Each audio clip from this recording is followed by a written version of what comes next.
Ça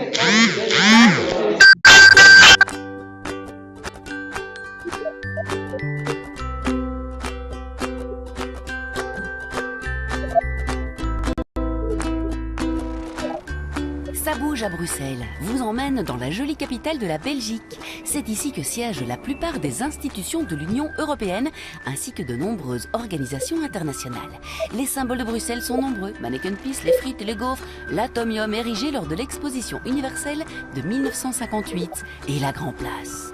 On vient du bout du monde pour la photographier, elle est classée au patrimoine mondial de l'UNESCO. La Grande Place m'a donné beaucoup d'énergie. Victor Hugo la qualifiait de plus belle place au monde et c'est ici que Karl Marx commença à rédiger son manifeste Le Capital. Les maisons des corporations de Bruxelles, la Maison du Roi et le splendide hôtel de ville ravissent les visiteurs. On enfourche à présent son vélo et on part à la découverte des multiples quartiers de Bruxelles. Ils sont enrichis ça et là par de superbes bâtisses, aux ornementations florales et aux lignes courbes que l'on doit au mouvement Art Nouveau dont le précurseur fut le célèbre architecte belge Victor Horta. Un bel exemple en est le musée des instruments de musique où l'on trouve l'une des plus grandes collections d'instruments du monde qui surprendrait les plus mélomanes. Non loin de là, le Mont des Arts abrite salles de spectacle, monuments historiques et musées.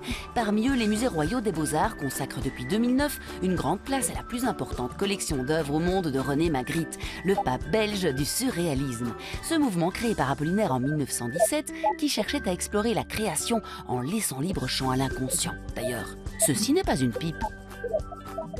Depuis lors, l'humour belge se nourrit du surréalisme comme les paroles de ce monstre de la chanson Jacques Brel.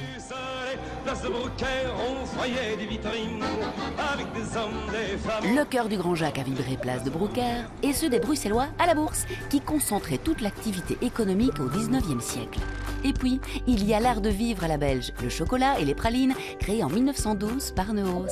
Sans oublier les frites et la bière. Une bière qui se déguste avec sagesse dans ces petits estaminets qui mélangent génération et couches sociales. Pour les dénicher, rien de tel que de se rendre le dimanche matin au marché aux puces de la place du Jeu de Balle dans le quartier populaire des Marolles. On y croise même Tintin, héros national créé par Hergé pour les jeunes de 7 à 77 ans.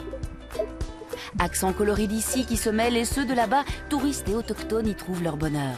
Par ici des terrasses, par là des ambiances estudiantines pour une ville pluriculturelle et dynamique. L'ambiance est chouette, c'est avec style un peu vieux, avec des vieux murs, moi j'aime bien, ça me plaît beaucoup. Le fait que ce soit une ville très internationale, qui bouge beaucoup, et où on a beaucoup d'opportunités, j'aime bien ça. Mais avant de quitter Bruxelles, on se laissera envahir de musique au Botanique ou à Tour et Taxi lors du festival Couleur Café. Les nuits de Bruxelles sont aussi belles que ces jours et cette capitale est résolument cosmopolite. Thank you so much. How